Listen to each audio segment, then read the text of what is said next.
everyone, welcome to my channel. Today is the last topic of paper 2 real analysis. Actually मैं आज जो करा रही हूँ ना, मैं इसके बाद पेपर 2 के कोई टॉपिक नहीं कराऊंगी. हाँ, अगर आपको स्पेशली कोई टॉपिक पढ़ना है तो आप कमेंट सेक्शन में करना, फिर मैं सोचूंगी. ओके, तो इसके बाद आप 5 क्वेश्चन आप पेपर 2 के करने के लिए एबल हो जाओगे. ठीक है, तो जरा ध्यान से देखना. यहाँ जो मैंने क्वेश्चन लिखा है ना, जो ये जो क्वेश्चन है आपका, एक्सट्रीम वैल्यू ऑफ फंक्शन कैसे हम निकालेंगे और इसके लिए कंडीशन क्या होता है, ये आपसे पूछ रहा है. एक नज़र में तो क्वेश्चन देख के आपको लगा होगा कि आपने जिंदगी में कभी ऐसा कुछ सुना ही नहीं होगा, बट ऐसा नहीं है. आपने ये क्लास 12th में भी पढ़ लिया है ना. क्लास 12th के डिफरेंशिएशन में याद करो, मैक्सिमा और मिनिमा आपने पढ़ा था. तो मैं आपको 12th के क्लास में पहले लेके जाऊंगी, उसके बाद से हम आएंगे यहाँ पे एमएससी करेंगे. ठीक है, तो जरा ध्यान से देखना बच्चों. हमने 12th में पढ़ा था, देखो आप ना सीधे बुक की तरह ना बस क्वेश्चन देखा नहीं कि स्टेटमेंट लिखना, आंसर लिखना, ये मत सोचो. आप इस क्वेश्चन को सीख लोगे ना तो आपको कुछ भी याद करने की जरूरत नहीं पड़ेगी. आई प्रॉमिस, आप इसको खुद से करोगे. प्लीज प्लीज प्लीज बुक का कॉपी मत करिए. बुक में आपको क्या ही समझ में आएगा. बुक में मतलब चीजों को ना इस तरीके से लिखा होता है, डिनोट किया हुआ होता है कि आपको जब तक कोई समझाए नहीं ना, आपको समझ में नहीं आएगा. Okay, let's start.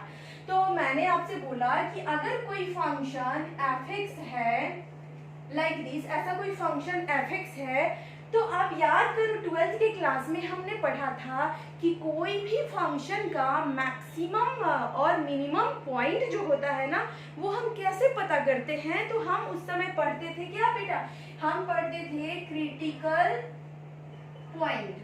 हम क्या करते थे, क्रिटिकल पॉइंट पहले पता करते थे. क्रिटिकल पॉइंट हमारा वो पॉइंट होता है जहां पे फंक्शन का मैक्सिमा या फिर मिनिमा एग्जिस्ट करता है. ओके, तो हमारा क्रिटिकल पॉइंट कहाँ से आता था, तो हमारा क्रिटिकल पॉइंट जहां पे फंक्शन का पार्शियल डिफरेंशिएशन 0 हो जाता था, उस पॉइंट को हम कहते थे क्रिटिकल पॉइंट. जैसे ये एक फंक्शन है, तो इस फंक्शन का हमने अगर निकालना था पार्शियल डिफरेंशिएशन, तो वहां पे दो क्रिटिकल पॉइंट आता है ना. फिर क्रिटिकल पॉइंट से हमें ये पता चलता है कि आपका फंक्शन उन दोनों पॉइंट पे या तो मैक्सिमा वैल्यू दे रही होगी या फिर मिनिमा वैल्यू दे रही होगी. अच्छा, यहाँ पे हम जो बोलते थे ना मैक्सिमा मिनिमा, इसको लोकल मैक्सिमा बोलते थे. याद करो, है ना, क्या होता था, ये लोकल मैक्सिमा होता था. लोकल मैक्सिमा उस पॉइंट को कहते थे जो अपने आजू बाजू से, अपने अगल बगल वाले पॉइंट पे फंक्शन के वैल्यू से अगर ये बड़ा है तो लोकल मैक्सिमा कहलाता था, और अपने अगल बगल वाले पॉइंट पे फंक्शन की वैल्यू से अगर ये छोटा होता था तो इसे हम कहते थे लोकल मिनिमा. ठीक है, बस यहाँ पे आपको चेंज क्या हो गया कि यहाँ वेरिएबल हमारा एक ना होके अनेक है ना. सेवरल वेरिएबल है, मल्टी वेरिएबल है. आप एक बार मेरा मल्टी वेरिएबल वाला जो मैंने क्वेश्चन डिस्कस किया था उसको आप जरूर देखना, थोड़े से और कंसेप्ट आपके यहाँ से क्लियर हो जाएंगे. ओके, तो देखो जरा, यहाँ पे हमसे पूछ रहा है कि what do you mean by extreme value of function. तो you will say the extreme value of function. मैं थोड़ा थोड़ा ना बोल के आपको जो बोलती हूँ ना, आप उसको नोट कर लेना, क्योंकि इतना मैं लिख नहीं पाऊंगी, मेरे पास इतना स्पेस नहीं है और टाइम भी नहीं है. तो आप लिखो कि the extreme value of function means local maximum and minimum value of function. ठीक है, इस पॉइंट के बाद आपको लिखना है क्या, local maximum and minimum value of function. उसके बाद फिर पैराग्राफ चेंज करके आप लिखो that means the value of function where it's partial differentiation becomes 0. ठीक, तो यहाँ मैं शॉर्ट में लिखती हूँ लोकल मैक्सिमम या minimum value of function is called extreme value of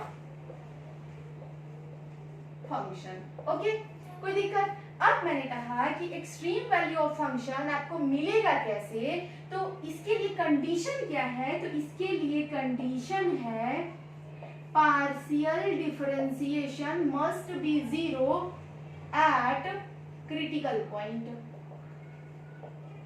अब देखो बच्चों क्या है ना कि बुक में इसी क्रिटिकल पॉइंट को ना स्टेशनरी पॉइंट भी लिख दिया है कहीं कहीं, तो सेम चीज है। अब मैं क्रिटिकल इसलिए लिख रही हूँ क्योंकि हमारा आदत है ना क्लास 12 से ही क्रिटिकल क्रिटिकल पढ़ने का। ओके, तो हम क्या बोलेंगे कि partial differentiation must B zero. अब यहाँ आपके पास एक वेरिएबल तो है नहीं जो आप d f x upon d x equal to zero लिखोगे, है ना।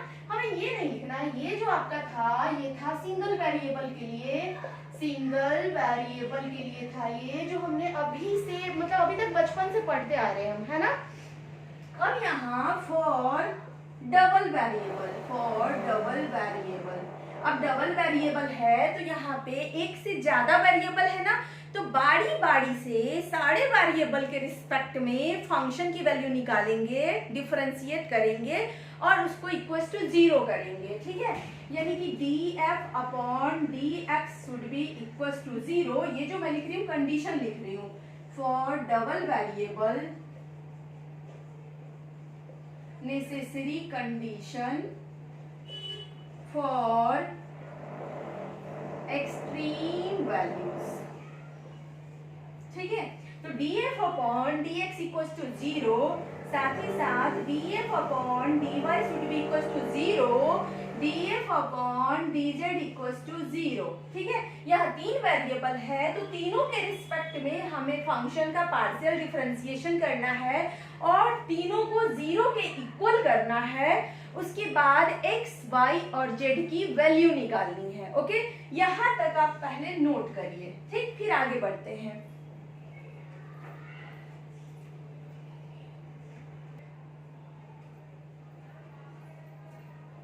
ओके, आपने नोट कर लिया। अब देखो जरा ध्यान से, इसी को हम क्या लिख सकते हैं, इसी को हम fx लिख सकते हैं, इसको हम fy और इसको fz से डिनोट करते हैं। अगर आपने मेरा अभी तक मल्टी वेरिएबल वाला वीडियो नहीं देखा है तो प्लीज वहां जाके प्लेलिस्ट में, रियल एनालिसिस में आप प्लेलिस्ट में जाके मल्टी वेरिएबल वाला क्वेश्चन एक बार जरूर देखो, आपका बेसिक वहां से क्लियर होगा। फिर यहाँ इस वीडियो पे आना प्लीज, तभी आपको समझ में आएगा, ठीक। अब देखो जरा ध्यान से, इसको हम fx कहते हैं, fy कहते हैं और इसको fz, मैंने उस क्लास में भी आपको बताया था। अब देखो हम निकालेंगे कैसे fx। देखो यहाँ पे जो हमने लिखा ना कि वैल्यू ऑफ फंक्शन जो है वो क्या होता है आपका लोकल मैक्सिमम और लोकल मिनिमम को ही हम क्या कहते हैं, value, extreme value of function कहते हैं, ठीक। अगर कोई आपसे कंडीशन पूछ दे तो मैंने कहा partial differentiation must be equal to zero with respect to all variables, है ना। सारे वेरिएबल्स के रिस्पेक्ट में पार्शियल डिफरेंशिएशन आपका जीरो आना चाहिए। इसी को बुक में ना ऐसे लिख देता है कंडीशन को, condition fx equal to zero, fy equal to zero and fz equal to zero, इसी कंडीशन को ऐसे लिख देता है ना। अब हम क्या करेंगे कि आपको बनाना है ये सवाल। अच्छा, ये जो what do you mean by extreme value of function, और ये दोनों कंबाइन है, ये दोनों सवाल एक ही है, कंबाइन है आपका, ठीक। तो अब इस सवाल पे आ जाओ कि ये सवाल जो है ना, ये सवाल को हम कैसे सॉल्व करेंगे। आप इसमें चाहो तो और भी चीजों को ऐड कर सकते हो, मैं अभी आपको बताऊंगी, बट इस मतलब इस सॉल्यूशन को जब मैं बताऊंगी ना तो सॉल्यूशन के बाद आप इस स्टेटमेंट में ना अपने मन से आप कुछ कुछ चीजों को ऐड करने में एबल हो जाओगे, ठीक है। अभी हड़बड़ाओ नहीं, आप पहली बार पढ़ रहे हो तो आराम से पढ़ो इसे। अब देखो जरा ध्यान से, मैंने कहा कि सबसे पहले फंक्शन को डिफरेंशिएट करो with respect to what, with respect to x।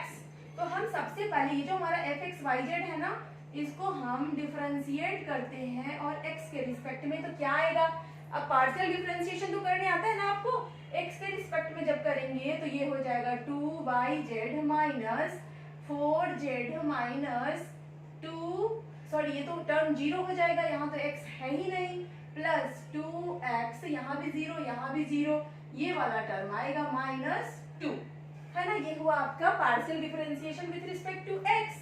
अब देखो partial differentiation with respect to y जब करोगे तो ये हो जाएगा आपका 2xz माइनस 4, ये सॉरी ये तो टर्म जीरो हो जाएगा, y तो है ही नहीं यहाँ पे, यहाँ आ जाओ, माइनस 2z 0, ये वाला टर्म प्लस 2y और ये दोनों टर्म 0 हो गया। सिमिलरली जब हम निकालेंगे df अपॉन dz तो ये हो जाएगा आपका क्या 2xy माइनस 4x, ये टर्म क्या हो जाएगा माइनस 2y, ये दोनों टर्म 0 प्लस 2z, वो टर्म भी 0। इस तरह हमने तीनों निकाल लिया। अब तीनों को मुझे पुट करना है इक्वल्स टू 0 और तीनों को 0 के इक्वल करने के बाद जैसे फर्स्ट को इक्वल्स टू 0 करना है तो सबसे पहले तो यहाँ से 2 कॉमन निकाल के उड़ा दो उसे, तो वो हो जाएगा क्या आपका yz minus 2z plus x minus 1 equals to 0। इसे इक्वेशन नंबर 1 लिख दो। सेकेंड हो जाएगा आपका xz minus z plus y is equals to 0 और थर्ड हो जाएगा आपका xy minus 2x minus y plus z equals to 0। अब देखो यहाँ पे क्या है ना आपका कि 3 वेरिएबल है और 3 आपका इक्वेशन है। जितने वेरिएबल हो उतने इक्वेशन होते हैं, तो हम तीनों वेरिएबल के वैल्यू निकाल सकते हैं ना। तो ध्यान से देखो। अच्छा, ये जो क्वेश्चन है ना, मे भी इसका सॉल्यूशन शायद बुक में भी दिया हुआ है ना, लेकिन ना मैं आपको सजेस्ट करूंगी कि बुक का मत देखो, आपको कुछ भी समझ नहीं आएगा। देखो यहाँ से बनाओगे ना तो अपना याद रहेगा आपको कि 12th में हमने ऐसा पढ़ा था, उसी के बिहाफ पे आप इसको भी बना रहे हो। चलो इसको फटाफट नोट डाउन करो, फिर आगे देखते हैं इसको, ठीक है।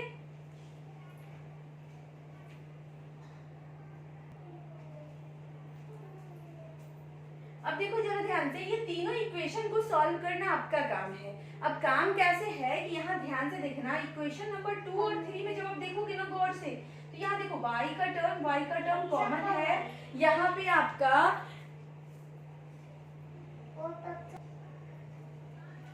Sorry friend, I have 2 kids, थोड़ी सी डिस्टर्बेंस है, आप मैनेज कर लेना, ओके। अब जरा ध्यान से देखना, यहाँ पे क्या है आपका कि देखो y यहाँ भी है, y यहाँ भी है, ये दोनों कॉमन है, तो हम इसको यहाँ देखो z भी है। अगर इन दोनों इक्वेशन को हम जोड़ देना तो ये टर्म और ये टर्म आपका उड़ जाएगा, ये दोनों, तो थोड़ा सा इक्वेशन छोटा हो जाएगा। कैसे होगा तो देखना जरा, अगर मैं 2 + 3 कर दूं तो ये क्या हो जाएगा, देखो z से z वाला टर्म उड़ जाएगा, y से y वाला टर्म उड़ जाएगा, बचेगा क्या आपका xz plus xy minus 2x equals to 0, है ना। अब क्या है यहाँ पे आपका,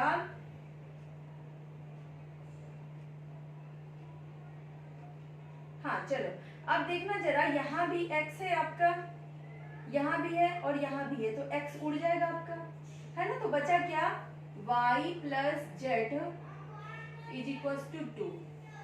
थोड़ा सा सिंप्लीफाई हुआ ना यहाँ पे, y plus z is equals to 2। अब आपको करना क्या है, थोड़ा सा मेहनत तो खुद से आप कर लोगे ना। अब इसकी मदद से यहाँ पे इसका वैल्यू पुट करके x y z के जितने पॉसिबल आंसर हो सकते हैं आपको वो फाइंड आउट करना है, ठीक है। मैं आपको डायरेक्ट आंसर लिख रही हूँ, बट आप ना इतना कामचोर मत बनना, खुद से बैठ के इसको सॉल्व करना, ठीक। जब आप इन तीनों को सॉल्व करोगे ना इक्वेशन को, तो x y z की जो वैल्यूज आएंगी ना, x y z for which df upon dx, df upon dy, df upon dz equals to 0 are सब 0 3 1 इस तरीके से आएगा। आप एक बार सॉल्व करके देख लेना, 1 माइनस 1 1 2 0, उसके बाद आपका आ जाएगा 2 1 1 2 3 माइनस 1। एक्चुअली मैंने इतनी बार बनाया ना, मतलब मुझे थोड़ा आंसर याद हो गया है इसका, बट आप ना कोशिश करना इसको बनाना खुद से, थोड़ा टाइम लगेगा। 16 नंबर होता है ना आपका, तो ऐसे ही थोड़ी ना 2 मिनट में बन जाएगा सवाल, थोड़ा टाइम लगेगा इसको। हिट एंड ट्रायल मेथड का भी आप इस्तेमाल कर सकते हो कि x की वैल्यू कभी 0 लेके देख लो, फिर 1 लेके देख लो। ऐसा लेना है जो इन तीनों इक्वेशन को सेटिस्फाई करे, ऐसा नहीं कि यहाँ पे सेटिस्फाई करे और यहाँ ना करे, ओके। अब देखो आपको करना क्या है,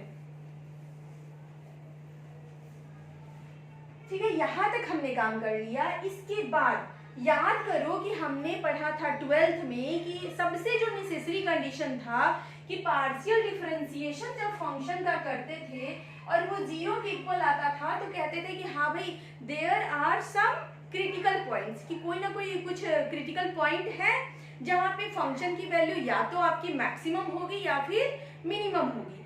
बट हमें ये कैसे पता चलेगा कि उस पॉइंट पे फंक्शन की वैल्यू मैक्सिमम या मिनिमम है? तो उसके लिए हम क्या करते थे, याद करो कि डबल डिफरेंशिएशन करते थे। उसके लिए हम डबल डिफरेंशिएशन करते थे और डबल डिफरेंशिएशन करने के बाद चेक करते थे कि इसकी वैल्यू 0 से बड़ी है या फिर 0 से छोटी है। अगर 0 से बड़ी होती थी तो कहते थे कि मैक्सिमा एग्जिस्ट करता है, और अगर इसकी वैल्यू निगेटिव आती थी तो कहते थे मिनिमा एग्जिस्ट करता है। ठीक है, तो इसका मतलब है कि हमें यहाँ पे भी डबल डिराइवेटिव निकालना पड़ेगा। ओके, यानी कि आपको जो डबल डिराइवेटिव निकालना है, सबसे पहले सिंगल डिराइवेटिव हमने fx निकाला था, है ना, fy निकाला था, fz निकाला था। अब डबल डिराइवेटिव निकालना है तो fx को x के रिस्पेक्ट में डिराइव करेंगे, जैसे कि df अपॉन dx है, इसको x के रिस्पेक्ट में जब डिराइव करोगे तो यही हो जाएगा ना। ये आप लिख लेना, लिखने का मन है तो, मैं शॉर्ट में लिख रही हूँ। अगर इसको y के रिस्पेक्ट में करेंगे तो क्या हो जाएगा fyy, जब इसको z के रिस्पेक्ट में करेंगे तो fzz। मगर सिर्फ इतना ही होगा क्या? नहीं ना, इतना ही थोड़ी होगा। fx को हम y के रिस्पेक्ट में भी तो कर सकते हैं ना डिफरेंशिएशन। सिमिलरली fx को हम z के रिस्पेक्ट में भी तो कर सकते हैं, है ना। यानी कि आपको इतना सारा चीज यहाँ पे पता करना पड़ेगा। ठीक है, और एक्स वाई करो या फिर वाई एक्स करो, एक्स जेड करो या फिर जेड एक्स करो, वो आपका सेम ही आने वाला है। ठीक, तो यहाँ पे इतना चीज आपको पता करना है। अब इतना चीज पता कैसे करेंगे, तो हमने अभी जो निकाला था ना f x, f y, f z, उसी की मदद से इसको दोबारा डिफरेंशिएट करके ये सारी चीजें हम निकालेंगे। ठीक, अब जरा यहाँ पे ना मैं साइड में लिख देती हूँ। हमने जब fx निकाला था तो ये हमारा क्या आया था, ये आया था 2yz माइनस 4z, बेकारी मैंने मिटा दिया, दोबारा से माइनस हो गया, 4z plus 2x minus 2। fy जब हमने निकाला था तो ये था हमारा 2xz minus 2z plus 2y। ठीक है, जब हमने fz निकाला था तो ये आया था 2xy minus 4x minus 2y plus वहां पे क्या हो जाएगा 2z। अब देखो जरा, इसको हम लोग वापस से x के रिस्पेक्ट में जब डिफरेंशिएट करेंगे तो ये क्या आएगा, ध्यान से देखना। यहाँ पे जब वापस से x के रिस्पेक्ट में करेंगे तो ये टर्म तो 0 हो जाएगा, ये 0, ये वाला टर्म बस आएगा, क्या आएगा, ये 2। fy, इसको अगर हम y के रिस्पेक्ट में करेंगे तो ये 0, ये टर्म 0 और ये वाला टर्म क्या आ जाएगा 2। अब देखो इसको जब z के रिस्पेक्ट में करेंगे पार्शियल डिफरेंशिएशन तो ये टर्म 0, ये टर्म 0, ये टर्म 0 और ये वाला टर्म आ जाएगा क्या आपका 2। अब देखना जरा xz, सॉरी, अब आपको क्या करना है, xy निकालना है। xy यानी जो आपका fx है ना, इसको विथ रिस्पेक्ट टू y निकालना है। जब इसको y के रिस्पेक्ट में करोगे पार्शियल डिफरेंशिएशन तो ये क्या आ जाएगा आपका 2z और ये टर्म 0 हो जाएगा y के रिस्पेक्ट में, है ना। अब देखो xz हम निकाल रहे हैं, xz ये वाला निकाल रहे हैं ना xz, यानी कि आपको करना क्या है, सॉरी एक सेकेंड, हाँ ये तो ठीक है, ये क्या है आपका 2z। अब देखना जरा ध्यान से कि आपको निकालना है xz। xz का मतलब मैंने पहले भी बताया था, fxz का मतलब होता है कि fz का डिफरेंशिएशन आप कर रहे हो x के रिस्पेक्ट में, और fxy का मतलब होता है fy का डिफरेंशिएशन x के रिस्पेक्ट में। जब fy का डिफरेंशिएशन हमने x के रिस्पेक्ट में किया तो ये आया आपका 2z। ठीक है, जब हम यहाँ पे करेंगे fz का डिफरेंशिएशन करेंगे x के रिस्पेक्ट में तो ये आपका क्या आ जाएगा, x के रिस्पेक्ट में करो जरा, 2y माइनस 4 और ये दोनों टर्म 0। यहाँ तक तो कोई दिक्कत नहीं है आपको, है ना। तो यहाँ से हमने ये पांचों चीज निकाल लिया। उसके बाद हमें क्या करना होता है, कैसे हम निकालेंगे कि मैक्सिमम वैल्यू क्या होगा, तो उसके लिए हमें एक डिटर्मिनेंट को सॉल्व करना होता है। अब आप कहोगे ये क्या नया लफड़ा है, तो जो डिटर्मिनेंट है ना, मैं आपको इतना आराम से भी सिखाऊंगी ना। देखो हमने इसका बेसिक एकदम बहुत ज्यादा डीप में नहीं पढ़ा है, बट इतना इतना चीज बताते जाऊंगी जिससे आप ये क्वेश्चन आराम से कर लोगे। इसको जरा नोट डाउन करना आप, ठीक है।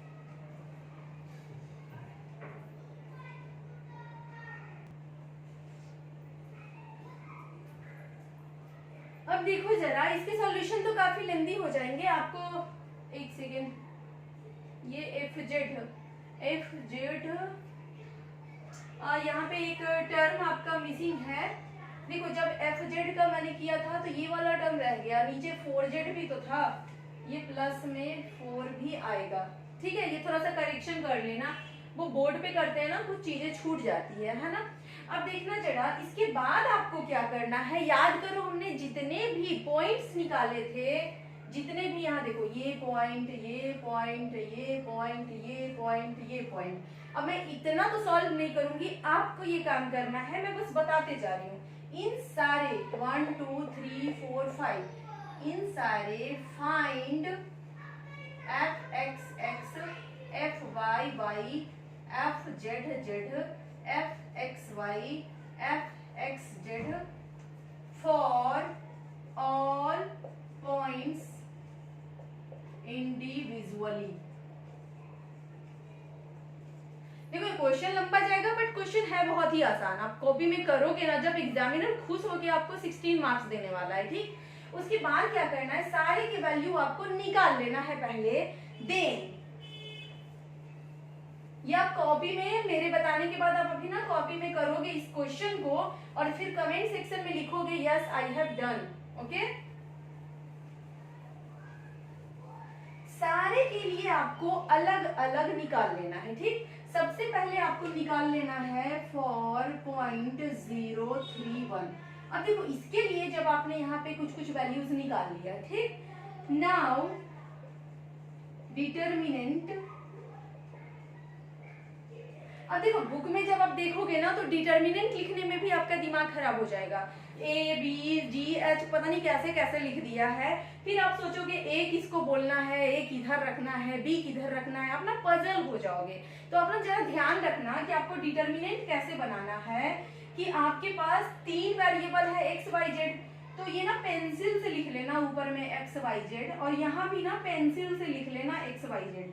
ये मैं पेंसिल से लिखने क्यों बोल रही हूँ, क्योंकि ना आपको ये मतलब लिखना नहीं है, आपको याद करने के लिए तरीका मैं बता रही हूँ, ठीक है। फिर यहाँ पे डिटर्मिनेंट का जो पहला एलिमेंट है इसको लिख देना, देखो एफ एक्स एक्स, इसको लिख देना एफ, ये फर्स्ट रो है ना, तो इसको लिखना है एफ एक्स वाई, और इसको लिखना है एफ एक्स जेड, फिर इसको लिखना है f y x, f y y, इसको लिखना है एफ वाई जेड, इसको लिखना है एफ जेड एक्स, इसको लिखना है एफ जेड वाई, इसको लिखना है एफ जेड जेड, और पेंसिल से लिखा हुआ चीज को मिटा देना है, ठीक है। अब देखना जरा, ये आपका डिटर्मिनेंट जो है इसको सॉल्व करना है हर पॉइंट के लिए, for every point, her point के लिए आप इन सब की वैल्यू निकालोगे, इस डिटर्मिनेंट को सॉल्व करोगे, then you have to check this is positive और निगेटिव, कि ये पॉजिटिव है या निगेटिव है। मान लो कि जब हमने पहले पॉइंट के लिए इस डिटर्मिनेंट को सॉल्व किया तो नेगेटिव आ गया, इसका मतलब वहां पे मिनिमा है, मैक्सिमा नहीं है। तो उसी तरह जब आप सॉल्व करोगे ना, तो एक पॉइंट आपको ऐसा मिल जाएगा जहां पे इस डिटर्मिनेंट की वैल्यू क्या आएगी, मोर देन 0, यानी पॉजिटिव होगा, और वही डिटर्मिनेंट का आंसर जो होगा वो आपका आंसर हो जाएगा, ओके। प्लीज प्लीज प्लीज इस क्वेश्चन को आप करिए, और करके मुझे कमेंट सेक्शन में लिखना कि yes ma'am I am able to do this question, okay. Thank you, keep watching, bye bye. Tomorrow मैं क्या करूंगी ना कि आपको कोई और पेपर, अब मैं पेपर 2 को यहाँ पे फिनिश करने वाली हूँ, और आप कमेंट सेक्शन में लिखना कि कौन सा पेपर आपको स्टार्ट करना है, okay. Bye bye, keep watching, thank you.